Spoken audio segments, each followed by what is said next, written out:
First, we want to give praises to Allah subhanahu wa ta'ala, who's blessed us to be of the fortunate few to be Muslim, because we are of the chosen few. If you think about it, look, we're here, and how many people are out there?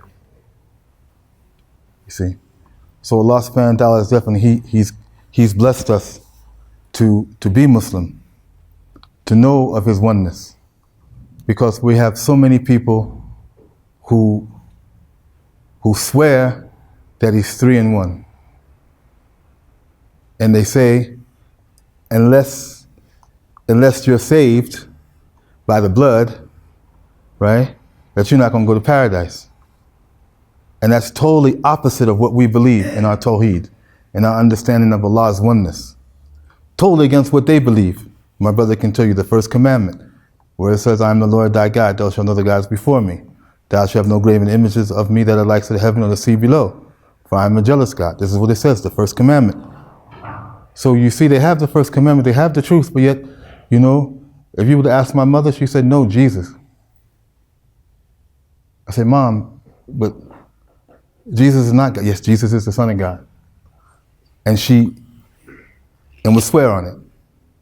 And I don't know if any of you have accepted Islam and have Christian parents, you know what I'm talking about. You know exactly what I'm talking about. So it shows us the power. It shows us the power of Shaitan and his ability to be able to fool the people.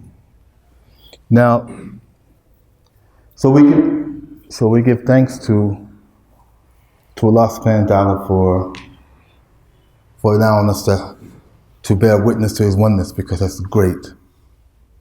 That's the most greatest thing in the world. And then the second, we want to give blessings upon the Prophet alayhi salam, because it was through his da'wah and him bringing the final message that we now sit here together and we call each other brother. And just to recap, myself, I come here just as a reminder. Our religion is only a religion of reminder. We remind each other, brother, this like this, and we remind each other in a very polite way. And this is what our deen is.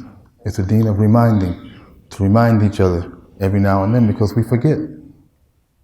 So I came here just to remind, as a reminder, not as a teacher of anything of the deen, because you probably know more deen than me. The first thing I want to talk about is Allah subhanahu wa ta'ala, His greatness. And sometimes we lose track of, or we put Allah, subconsciously, we put Allah in a box.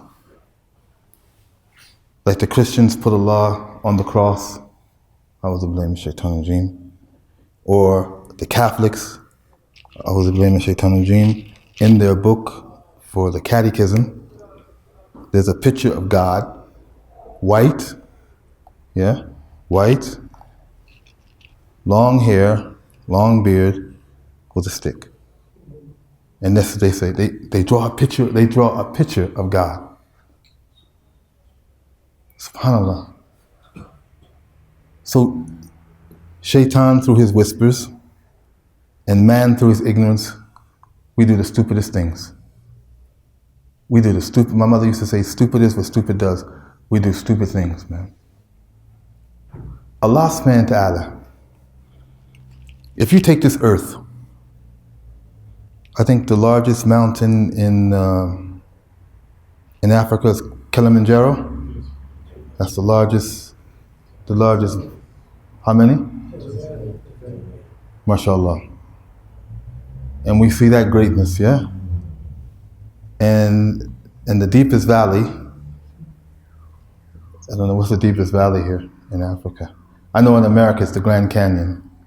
It's like, I think it's like 3 miles, 1.5 miles down. And I remember when the first time I saw this, and I just heard this hadith, what I'm getting ready to tell you. I just heard this hadith And when I saw the Grand Canyon, when you see it, people just, they just go, because they can't believe it. This big hole in the ground. So everybody's mouth opens up. I immediately went into sujood. Because I just heard this, I was listening to this brother's talk on the radio, on the cassette. And I saw it, I went into sujood because I was thinking how great Allah is. Now we take this earth, all of this earth, and our sun and the moon, and Jupiter and Mars and all these planets, and then you have the galaxy, which we're in the Milky Way galaxy, and you keep going, and people found out there are thousands of galaxies like ours. Thousands. And all this is done by kun fayakun. Allah doesn't have a warehouse. He says, be and it is. Kun fayakun. So you take this galaxy and you take the other galaxies and you keep going.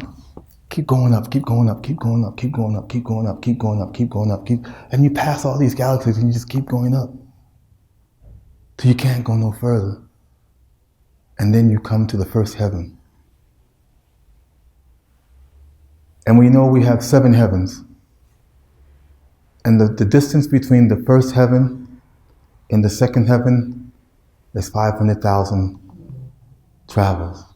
miles or days travel.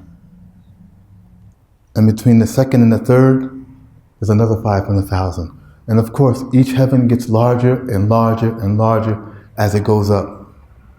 And between the third and the fourth, another 500,000. And between the fourth and the fifth, another 500,000. And between the fifth and the sixth, another 500,000. And between the sixth and the seventh, another 500,000. Think about that. Think about that.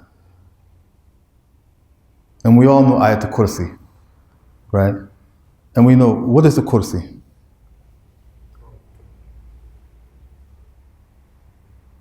And you're right, because everybody thinks that. Everybody thinks that. Everyone thinks that. You're right. No. The Kursi is the footstool. I'm not comparing Allah's arch to, I'm just so that you can picture it in your mind. If you know your grandfather's chair, you have that big chair, and then the thing that he puts his foot on, that's the Kursi. That's the footstool. That's the footstool. And everything I just mentioned, the 7th heaven, of course, and this is where we all want to go, inshallah. I pray Allah subhanahu wa ta'ala will bless us all to meet there one day. Ameen. That's Jannatul Firdaus. That's Jannatul Firdaus. Because Jannatul Firdaus is under the Arsh.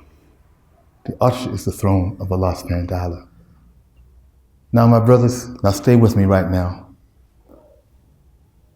Allah's footstool covers everything I just told you. The 7 heavens, coming down to the galaxies, all that is under the footstool. All of that is under Allah's footstool. And the Arsh, the throne of Allah, compared to the footstool, is no more than a ring. May I see your ring? That's a key ring. No more than a ring. No more than a ring thrown into the desert. So if I take a ring, this is not the desert, of course. But I take this ring and I throw it. So the ring's there, and everything else is Allah's throne. And Allah subhanahu wa ta'ala is above His throne. Allah is above His throne. So when we bow our head down, this is what we're bowing our head down to. We're not, no images of whatever we can imagine in our mind what Allah looks like. He's above that. He's more than that. Anything that we can imagine in our minds, Allah is above that, more than that. It's important for us to know how great Allah is. Why is it important to know? Because Allah's forgiveness is so great. And there's nothing that we can do that Allah cannot forgive us for. There's no sin greater than what Allah can forgive. None. So my brothers, in saying this, we're not angels. And Allah did not create us as angels. He created us humans. And we slip and fall and we sin. How many of you like to breathe? How many of you like breathing? You know breathing? How many of you like, you don't like breathing, bro? What's up, black man? You don't like to breathe, man? Or maybe you just don't understand this American accent of mine. As much as you love breathing, Allah subhanahu wa ta'ala loves to forgive. As much as you love breathing, Allah loves to forgive. This is how much Allah loves. And He said that if you didn't seek His forgiveness, He'd just wipe us out and put a creation that would. So the thing is, we have to never lose hope of Allah's forgiveness. And the things that we do at night, if it's between us and Allah, keep it between us and Allah. Don't go out and tell your sins. And the thing is that you know what you do. And Allah will forgive you if you ask Allah to forgive you for it. Shaitan. Who's Shaitan? Who is Iblis? Anybody can help me? Who is Iblis? Who's Iblis? Who is Shaitan? Who was he? Yes, mashallah. Good. Yes, he was a jinn. He was a jinn. A lot of people, because the Christians say that he was a fallen angel, people say, oh, he was an angel, a fallen angel. No, he wasn't an angel. He was a jinn. He was, and we know that the jinn are created from what? The jinn are created from fire, right? And he created the angels from light, and he created us from dirt. Now the thing is about Shaitan. How you doing, bro? You okay? You alright? You alright? Alright. Alhamdulillah. The thing that we need to know about Shaitan is, in the beginning, his worship was so tight, his worship was so real, that Allah allowed him to mingle with the angels. His worship, he loved Allah so much. He loved Allah so much that he was allowed to mingle with the angels. Now that's some love, man. That is some love. That's some deep love, man. How many humans of us could do something like that? That our worship could be so tight that Allah would invite us to the heavens. SubhanAllah. So his worship was so tight that Allah allowed him to mingle with the angels. That's a deep thing, you know? Now, what's your name, brother? Umar. Let's say Brother Umar was the only black man in London. Brother Umar is the only black man in London. Everybody else is white. Umar the man. Whenever Umar walked down the street, yo Umar, how you doing, Umar? Hello, Umar. How are you? How you doing? Umar the man. The only black one in England. He the man. Everybody love Umar. Umar, whoa, look at you, mashallah. Now, what's your name? Yunus. Now Yunus come on the set. Now Umar like, yo, what up to this, man? And now everybody's saying Yunus, not Umar. So now Umar is saying, yo, what you doing up here, man? You know, this is my London. You're gonna have to get out of here. Because that's natural. So when Allah subhanahu wa ta'ala, He created Adam, Adam was huge. He was huge. He was huge. And he just laid there. For a long time, for years, he laid there. He just laid there. Allah let him sit. And the shaitan saw this Adam. And he'd walk around him. He would go through him because he was hollow. He would go through him. But when he saw Adam,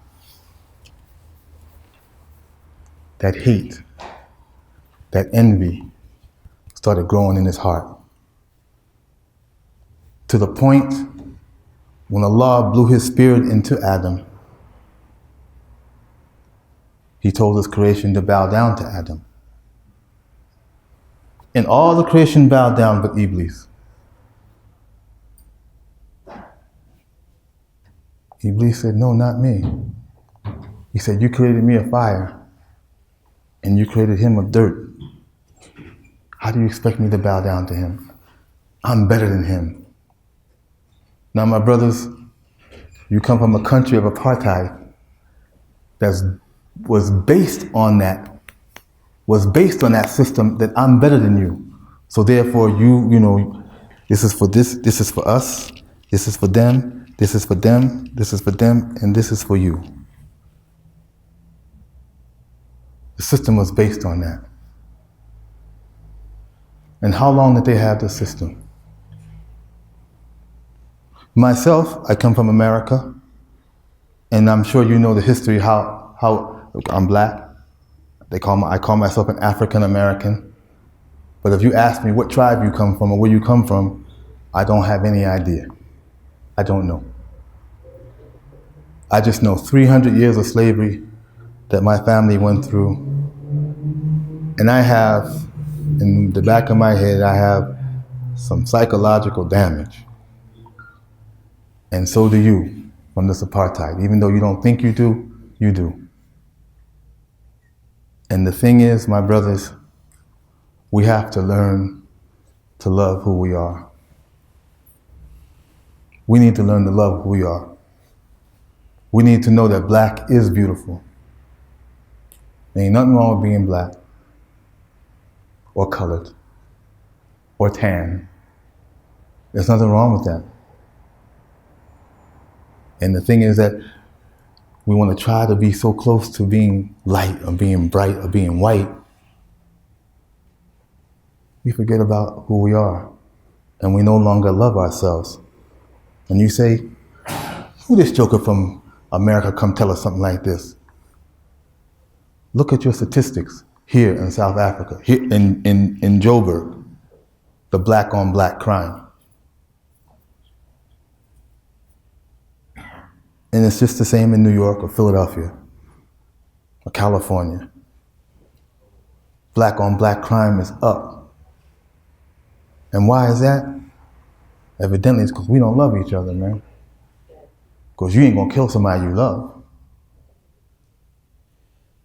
So the thing is that we need to learn how to, first to love ourselves. And once we're able to love ourselves, then I can want from my brother what I want from myself. And that's the deen of Islam. After the Shahada, everything is based on wanting for your brother what you want for yourself. That's what it's about. And how do I do that if I don't love myself? How am I gonna love you and I don't love myself? How am I gonna want for you that I want for myself? How am I gonna do that? Not possible. But alhamdulillah, you know, this deen of Islam is the right way. And it's the only, as my brother Malcolm X said, the deen of Islam is the only deen, the only cure for racism. If we accept Islam, it's the only cure for racism. Now Shaitan, he is so slick, he fooled our parents. He fooled our parents, Adam and Eve, from paradise. Right? And everybody be saying, well, I mean, if I was Adam, I wouldn't have did that. If I was Adam, no way I would have did that. That's not true. How many laws do we have where Allah says is haram and don't do? we do it. Subhanallah. Subhanallah. Give me 5 on that, bro. Give me my change. Subhanallah. Every night and day we doing something. Allah told us not to do, and we just, malish. So the thing is, Shaitan, he said, after he refused, Allah told him to leave. He says, Ya Allah, he says, please, rephrase me. Give me to Judgment Day. And Allah said, okay, you have those. He said, good, I'm happy that you. Now, I'm going to whisper to these jokers like, yo, man, it's okay. Go ahead and do that thing. You a man. You can do whatever you want to do. Do as thou will. So he's going to whisper to the left and to the right, front and behind. He whispers, man. He whispers. It's okay. Just one more time. It's okay. Why? You can go ahead and drink that. Go ahead and drink that. Go ahead. Just this last time. You could just do one more drink. One more puff. One more snort. Just one more. Just one more. Celebrate. Celebrate. But today is Youth Day. Celebrate. It's okay. Go ahead. Celebrate. You can ask for forgiveness tomorrow. That's how he works. He whispers. And he throws us all off. But the thing Allah subhanahu wa ta'ala said that what? He said, all but those who truly believe, they can have my forgiveness. All those who truly believe. He's going to be able to take all those people. Excuse me. Look at these people, man. All these people out there that are not Muslims. Look at them. How many?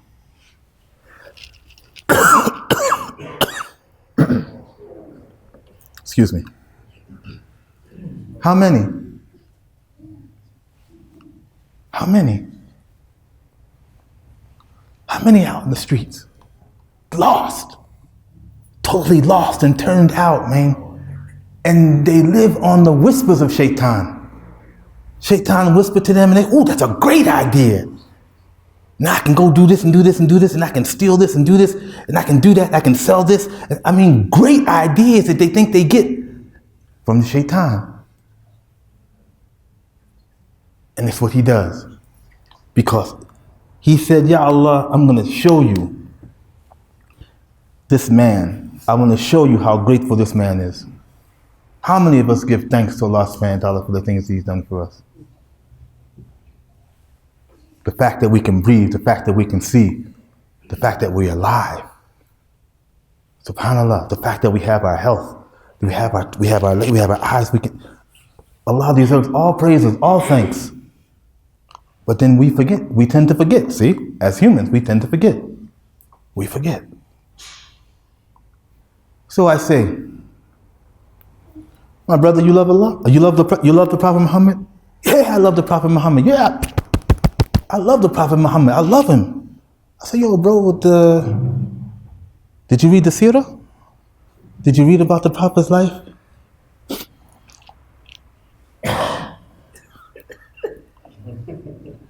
Oh man, why you want to ask such a hard question like that? When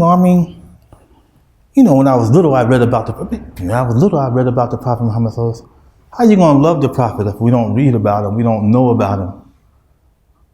We don't know about him. We don't know. How are we going to love him? We got to read his life. Read about his companions. They set examples for us. How are we going to understand this deen if we don't understand about the companions who learned the deen from the Prophet Muhammad sallallahu alaihi wasallam? How? So we need to read. The first ayat of Quran, Iqra bismi rabbika alladhi khalaq. Read. How many of us like to read? We don't even read no more. Now everything is on this little stupid thing here. They call it smart, but it's very stupid. It makes us very stupid. Everything is on this thing. This. You know what I'm saying? You look at the people, man. Everybody's like, nobody wants to read no more. Nobody wants to try to understand no more. We gotta, instead of trying to be so modern, I'm not saying give it up. Technology is good if we use it the right way. But I'm saying it makes a very poor master. Just like money. My mother used to tell me, money is a very poor master, but a very good servant. And the same thing with this technology. So, we covered Allah, we covered Shaitan, and we covered Allah's mercy. Allah's mercy is very great. He says, O son of Adam, as long as you have hope in me, and as long as you ask me and have hope in me, I will forgive you for what you have done. Oh, thank you very much. Thank you. Bismillah.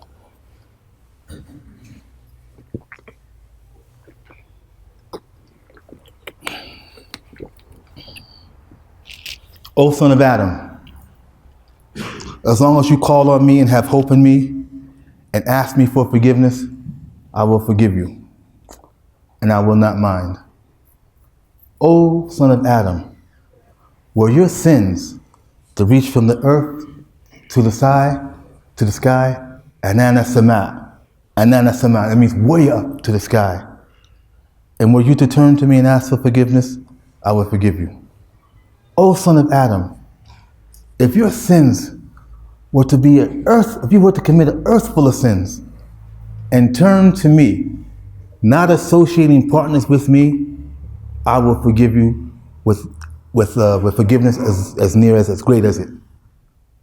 So you see, Allah subhanahu wa ta'ala loves to forgive. This is what He does. He's created us. He's created mercy. He created mercy in 100 parts.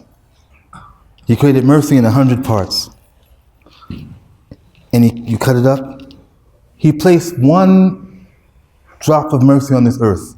That's the mercy that started from the beginning of our lives to the beginning of mankind to the end. That one part of mercy. The other 99 He kept for Himself. He kept the other part, 99 He kept for Himself. That one part covers the mercy of the whole world, from the beginning of the end to it. The other 99 He kept for Himself. On His throne, He says that my mercy overrules my wrath. My mercy overrules my wrath. So the thing is, Ya Ikhwan, really, we have to learn to turn to Allah subhanahu wa ta'ala and ask Him for forgiveness. If the Prophet Muhammad sallallahu alaihi wasallam could ask Allah for forgiveness between 70 to 100 times a day, what about us? What about us? We need to turn to Allah subhanahu wa ta'ala and ask Him to forgive us. And the best time to do it is you wake up at night, in the middle of the night when the house is quiet, that the time of tahajjud, Allah subhanahu wa ta'ala, He descends down. He descends down to the seventh heaven and He asked His servants, He says, "Oh my servants, what can I do for you?" It's about 2 o'clock in the morning, 3 o'clock in the morning. What we doing?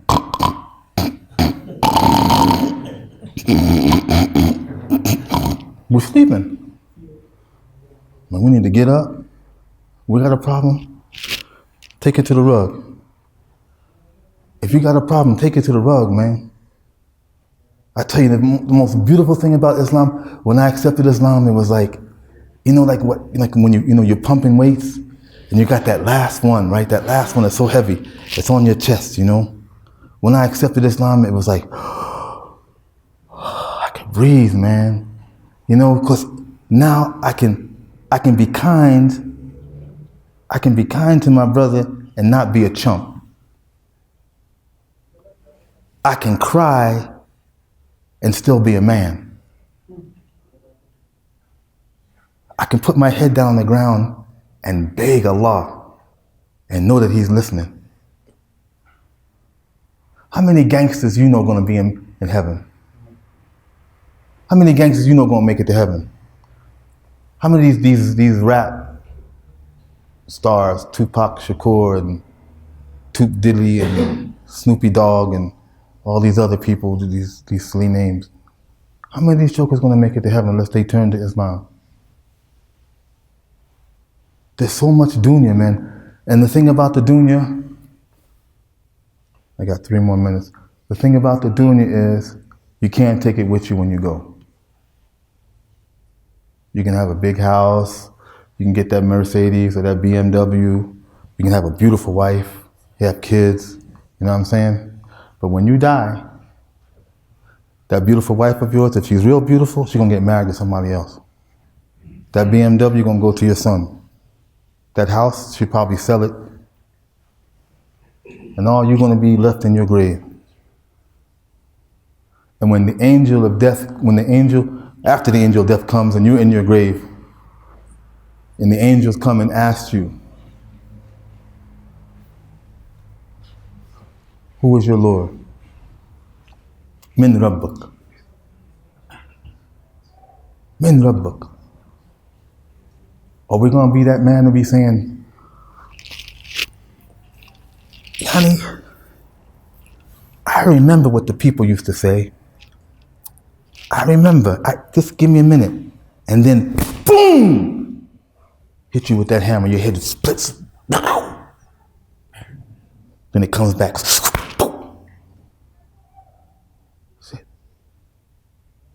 Min Rasuluk. Man, I know. Give me one, please. 1 minute. I know. I remember what my neighbor used to say. I remember what. Boom! Come back together again. So it's Min Rabbuk, Min Dinak, Min Rasuluk. Min Rasuluk. Yeah, okay. Min Rasuluk. Who was your prophet? Oh, I got that one. Jesus. Boom! Yes, and it continues. It's a cycle. Over and over again. Guy Khan, my time is up. I want to thank you very much for taking the time just to listen to me with my reminder, and it is a reminder because I'm talking and my ears are closer to me than they are to you. This thing is a reminding. We should always remind each other. And my brothers, please, let us not be like crabs in a barrel. Everybody see crabs in a barrel? Crabs in a barrel is interesting. It's something that my mother used to always say. Well, we're like crabs in a barrel. We're like crabs in a barrel. We're like crabs in a barrel. I never quite understood what I used to say, yes, mama, yes, we're like crabs in the barrel. Because she used to say, yes, mama, we're like crabs in the barrel. But it wasn't until I went to a fish store and I saw this guy had a barrel of crabs that I really understood what she meant by crabs in the barrel. It's interesting because when one crab tries to get out, the other crabs will pull it back in. It's amazing. And I sat there for about 30 minutes, maybe 45 minutes. I sat and watched. And the owner told me, he said, look, you're going to be here all day. Those crabs aren't going nowhere. So my brothers, we need to learn to love each other, to love ourselves, to love each other. And when you see a brother who's doing good, man, pull him up. Don't pull him down. And just remember, when you get up, don't make your head so big that you can't fit through the door, that you become Sheikh so-and-so or Molana so-and-so, you know what I'm saying? We got to keep that balance. We got to keep that balance. Don't let it be so, now I'm Molana so-and-so, I got to have a masjid, I got to have a BMW, I got to have 2 houses because my 2 wives.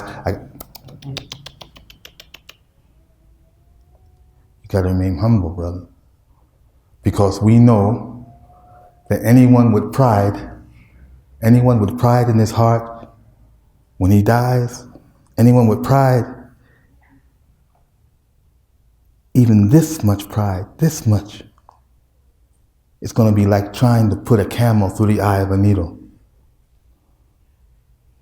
And the one who memorized Quran and was the scholar of Islam, and he's out doing his thing, giving the dawah to the people.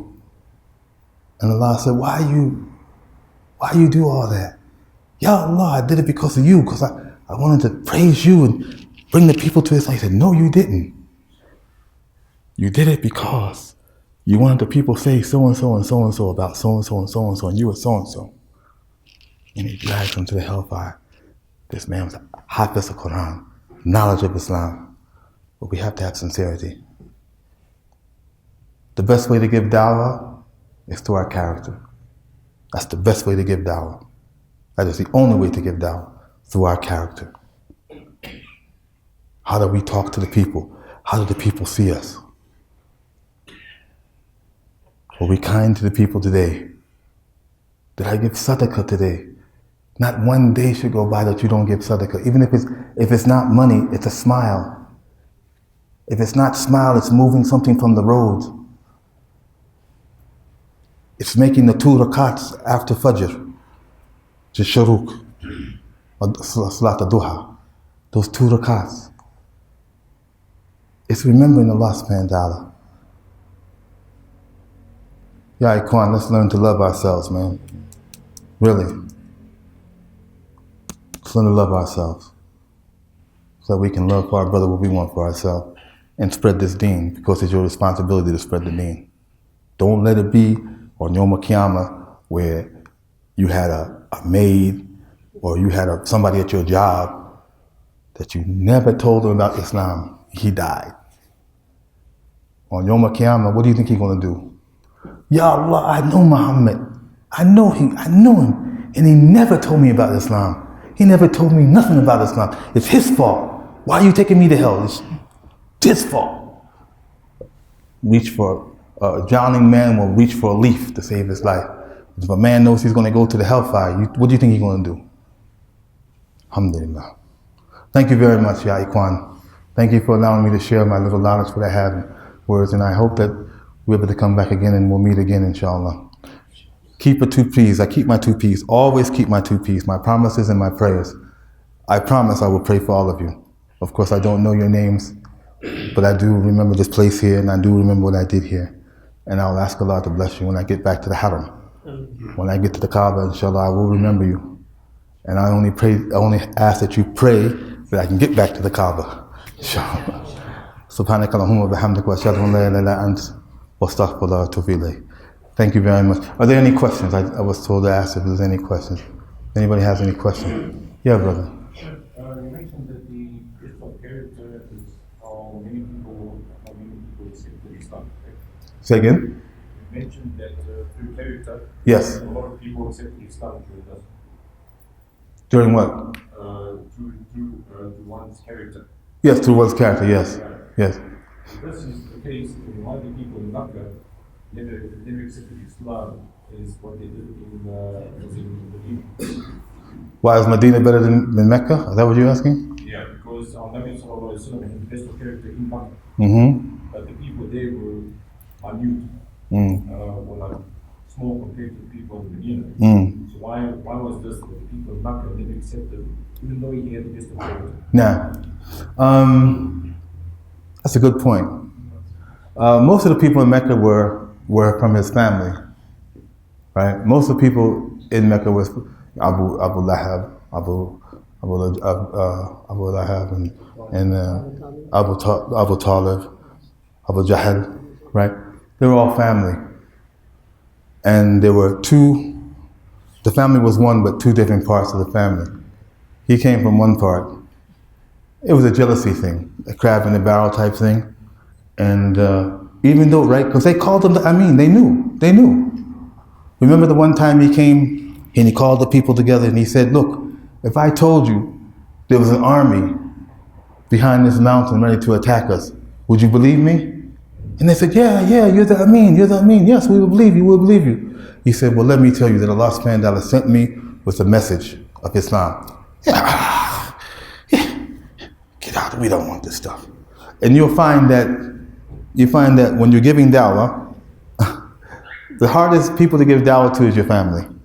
If you're non-Muslim, and you want to give dawah to your mother, your father, your sister, your brother, they're the hardest. They're the last ones to accept it from you. Your sister's going to tell you, well, what you talking about, boy? I changed your diapers when you were a baby. And your mother's going to say, you came from my stomach. And your father's going to say, well, you came from me. You're going to teach me something? The family seems to be the hardest to accept it. That's probably why. And I'm sure there's other reasons that I don't know. But it's definitely through our character, because they knew that the Prophet was Amin. They knew it. They knew it. They knew that he wasn't crazy. They knew that he wasn't no magic.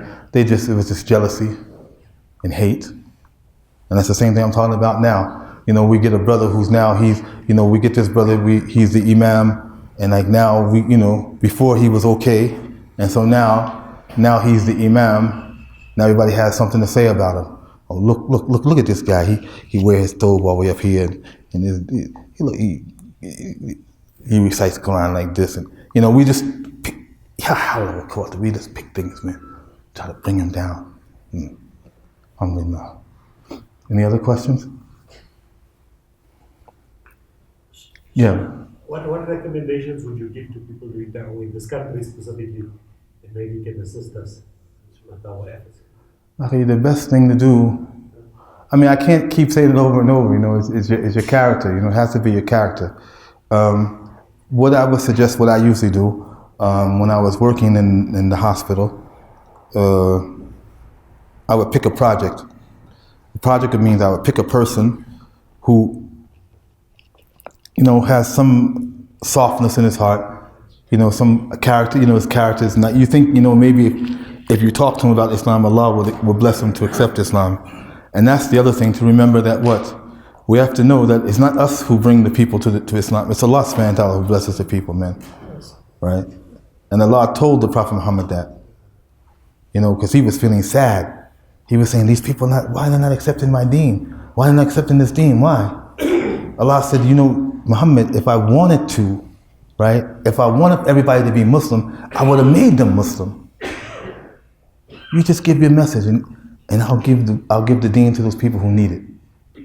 So pick a project, someone that you're going to work on, and you talk to them, and don't talk a long time.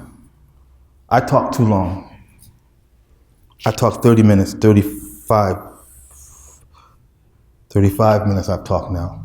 Don't ever talk that long. Just hit them. Don't tell them it's a hadith. Say this, it's an old saying. You're not lying, it is an old saying. If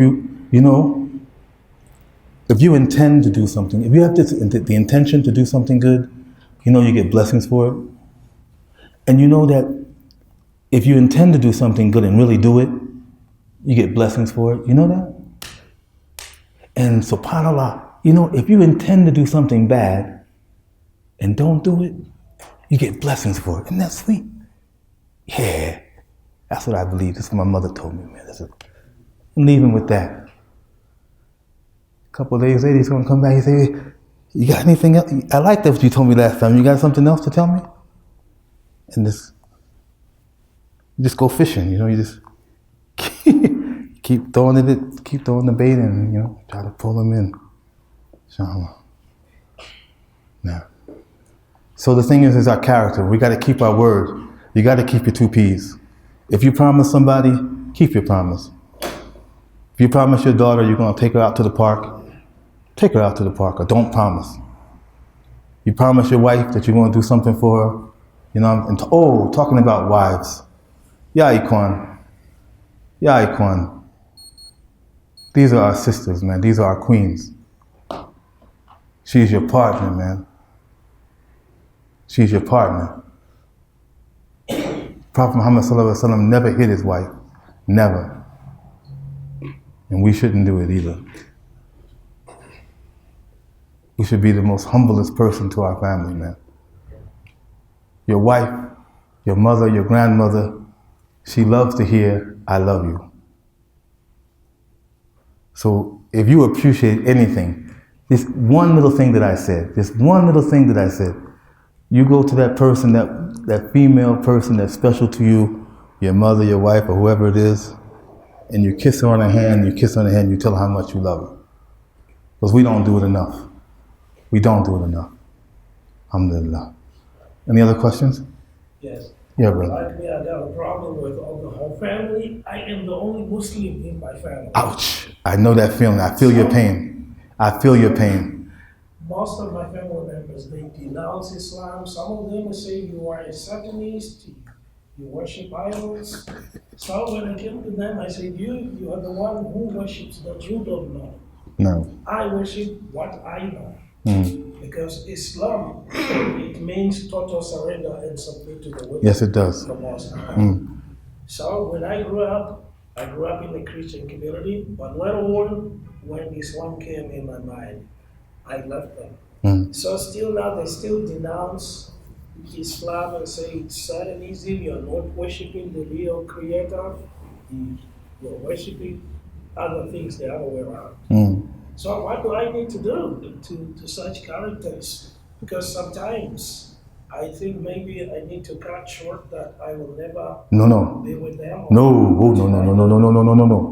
Whoa. You never cut family ties, bro. We can't. That's not a part of our deen to cut family ties. We cannot cut family ties. You know, even if they're throwing sticks and stones at you, then you just have to call them on the telephone. But you can't. Don't cut the family ties, bro. And it's only going to be through your character. You know what I'm saying? It's going to be through your character. Pick someone from your family that has that soft. Start with that one. You know. But your mother, your father, your sister, your brother, they're going to be the last ones for sure. They're going to be the last ones. They're always the last ones. But the thing is, you know, don't get into no heavy debates. Show your mother extra kindness. Let us see that it's Islam that changed me. Because you remember what I was like before. You know what I was like before. Look at me now. Look at me now. You know? And when whenever you see her, kiss her on the hand, kiss her on the head, tell her how much you love her. And it's okay. And just take it to the rug at night, that tahajjud, Allah loves tear mail. Tear mail, you know, He loves it. Cry out to Allah subhanahu wa ta'ala, whatever language you know, whatever language you speak easy to, that you can talk to Allah sincerely and ask Allah to change the hearts. Really. My mother, my father died, didn't accept Islam. My two brothers died, didn't accept Islam. I have a sister and a brother left, and I'm still trying to call them. It's Allah who changes the hearts and makes the Muslims. We just have to pray, you know. But don't cut the ties. Don't do that. Keep calling. You know, how you doing, auntie? How you doing, grandma? Just calling to say hello. I love you. Let you know I love you. You know, go over, share with them. But you know, try not to go like to the church or something like that with them. Don't do that. But you know, still visit the house and send messages of love. Yeah. That's the only way. What other way can you possibly think to do it? It just has to be through your character. They have to see that you changed. You know, like we're not coming home high anymore. You know what I'm saying? We're not coming home throwing up on the rug, making noise. You know what I'm saying? We're not staying out late, giving our loved ones, you know, panicking. Are you going to come home? Are you going to come home safe? You know, and then when you come home, we're not coming home arguing and yelling and screaming, you know, and fighting. We're not doing that no more, man. We're not doing that no more. And they see it. And eventually, you know, inshallah, Allah will soften their hearts. Alhamdulillah. Now, I'm going to pray for you, bro. I promise. I'll make a special prayer for you, bro, that Allah will make it easy for you and your family. I know what it's like. Been there, done that, brother. Been there, done that. Now, any other questions? Yes, brother. How can you address a female in which she's Muslim and she claims that when I die, I need to be buried as a Muslim, but you know for sure that if you tell her, she'll get emotional and cross to you. Mm-hmm. To know that she's not exactly a Muslim when she died, she joined another church. Oh yeah. Now, how can you address that kind of person? Because when you tell her that this is a rock on top of your head. So she was Muslim, and then she turned to the church. And she's keep insisting on that. When I die, I need to be buried as a Muslim. No, she wants to be married as a Muslim, Yeah. but she's going to the church. It's a lie. That's not funny. I mean, we're laughing, but that's not really, it's not funny. There's a lady who is married to a Hindu man. She's about 75. She's from Cape Town. Her children became Hindu, but the father was Muslim. But she keeps fasting all the time. Wants to be prepared as a Muslim. Because of the diversity in church. Did you ask her why she's going to the church? She just told me that the reason why she left Islam is because of my uncle, Okay. our father. He was very, how I can say, very harsh and brutal at the same time. So I don't know the end of it, but she blames the father to leave Islam because the father was Muslim. So she blames the father to leave Islam to join the church. Yeah. Just, the fact that she wants to be buried as a Muslim, that's saying a lot. That's saying a whole lot. It's just the thing I would show you, but I don't think I'm going to show you the Holy Ghost thing. I have this thing I show the Holy Ghost. I ain't going to do that now. But the church, the activities at the church is really, the things that they do at the church. That's what I'm saying. We need to be more active. We need to do more things for the family, for the kids. Not just the 2 Eids, where we just, we have something, we have to do more. We have to do things, do outings, show the kids, especially, during Christmas time, we have to show the Muslim kids, like Muslim camps or something, get them involved in doing something Islamic during that time, in the Easter time, whenever the Christians are having their big celebrations, we need to bring our kids in and explain to them why we're not doing that. Daddy, how come we don't have a big Christmas tree? Daddy, how come we don't get when you say, baby, I get you new clothes at Eid time, but you have to be able to explain to your children, the reasons, you got the Hindus having different things and the Christians having different things and the Buddhists having different things. So we just have to explain to our kids, we have to explain to them and do things with them. When they have these big things, we have to do something with our kids. Because if we don't, we're going to lose them. But what I would suggest, just keep talking to her and tell her, inshallah, definitely we'll bury you as a Muslim, ask her, does she still believe that Allah subhanahu wa ta'ala is one? Does she still believe that the Prophet Muhammad is the last prophet and messenger? Ask her, does she believe in these things? And eventually, inshallah, maybe she'll come back. How long has she been out? For years? But she still says she wants to be married as a Muslim. Okay, alhamdulillah. That shows she has some love for Islam. Just like the sister, she's still fasting. She has some, there's some love that she has. You just have to pray for her.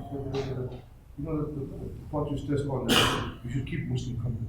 Now, you got to stay around the Muslims. That thing creeps in a lot when you have, it doesn't always have there's too much of the other influence and less with Muslims. Sometimes you forget who you are. No. It's important. And, the thing is that, remember that the wolf, he goes after the sheep, the ones that are alone. So the thing is that, and I don't hope I said it, I don't remember if I said it or not, that listen, if we sin and we fall, and we sin and we fall again, and we sin and we fall again, and we sin and we fall again, and we sin and we fall again, and we ask Allah to forgive us each time, don't fall into despair, because that's what Shaitan wants. He said, Joker, what's wrong with you? You know God can't forgive you no more. You done did this so many times. There's no sin bigger than Allah subhanahu wa ta'ala. And stay with the Muslims. Don't pull yourself away. Keep coming to the masjid. Keep praying. Stay with the Muslims. Because when you get away, you farther away, and then Shaitan just takes you. No.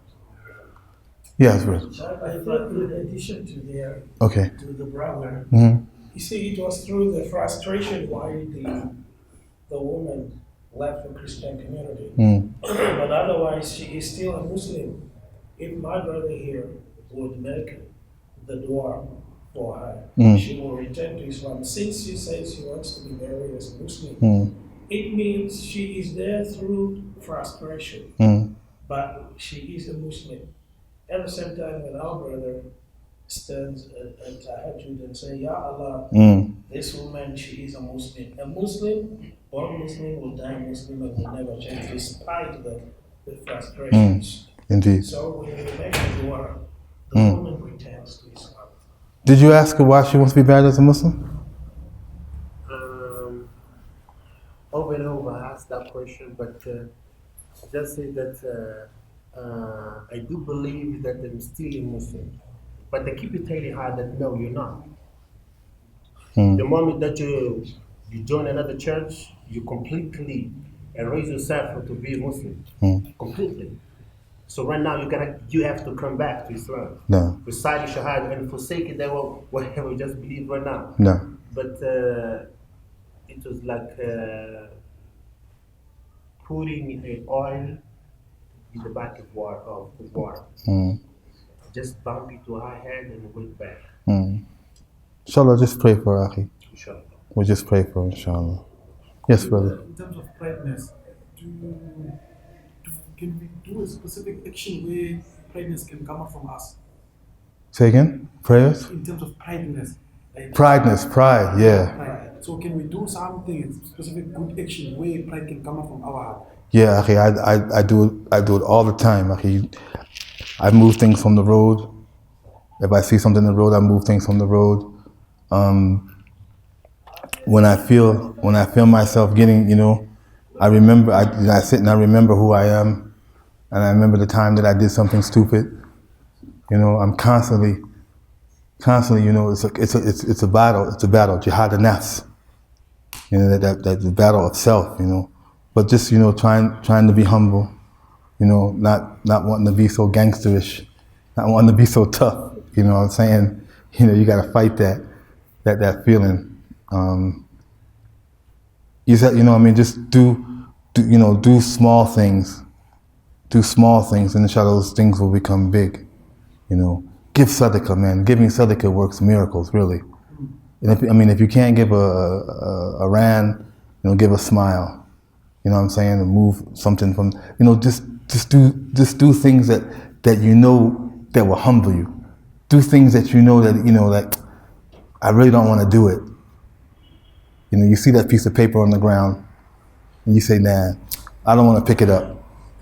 Let the man who does that pick it up, but pick that piece of paper up and put it in the trash, and that will bring just to beat that pride. Keep beating it till it's down. Because you're dealing with the ego too. You're not just dealing with pride. You're dealing with ego. You're dealing with a lot of things out here. And Shaitan, he's good at it, bro. He's good at that whisper, man. He can make you think you were Harry Belafonte or Washington, Denzel Washington or something. He can blow your head up, man, make you think you're something that you're not. I don't know if I'm out of topic, but in terms of I read some ayats. It says that if you do good actions, definitely you will enter Jannah. But then I'm reading other hadith saying that you cannot enter Jannah through your action, but through Allah's mercy. Now, Definitely. It's called hereafter currency. When I mentioned about having all this material and this material things of the dunya, right? You have all these things, but what do you have for the hereafter currency? What are you going to spend what do you have? What good deeds have you done? Right? Because that's the only way we're going to get into Jannah is through Allah's mercy and forgiveness. But the thing is, what are the good things that you did in order to get Allah's mercy and forgiveness? What good things have you done to get that? What did you do to get that? so full stop, it's through Allah's mercy. Definitely. But it's also through your good works, because you can't do without works, right? Iman comes in threes, right? What you say, what you have in your heart, and your actions. So you gotta do good works in order to receive Allah's mercy and forgiveness. Yeah. And that pride, man, that pride thing that's a deep thing, man. That's a deep, because Shaitan is real, boy. He be whispering to you, bro. He be whispering to me, you all that, bro. You say, yeah, I am. Yo, man, look at my soul today. I'm all that today. Yeah, man, I'm cool. You know what I'm saying? I done got this Quran. You know what I'm saying? And I'm doing this prayer, and I'm doing this, and you know what I'm saying? Whoa, vanity gets you every time. Vanity, man, gets us every time. Shaitan make us think. That's when you gotta say, whoa, oh, son of Adam. Let me back up a little bit. You know this. Why am I still talking? I'm asking questions. That's why I'm still talking. Okay. What was this one little boy was in the masjid, right? And he was praying, and some people came into the masjid and said, "Oh, look at this little boy. Look at the way he's praying. Look how he's praying." And then he turned and said, "And I'm fasting too." And I'm fasting too. Any more questions? All right then. Thank you very much. Jazakallah khair. Inshallah, may Allah forgive me for anything that I said that was wrong, and anything that I said right definitely came from the Prophet Muhammad sallallahu alaihi wasallam and the Deen of Islam. Jazakallah khair. Assalamu alaikum wa rahmatullahi wa barakatuh. Alhamdulillah.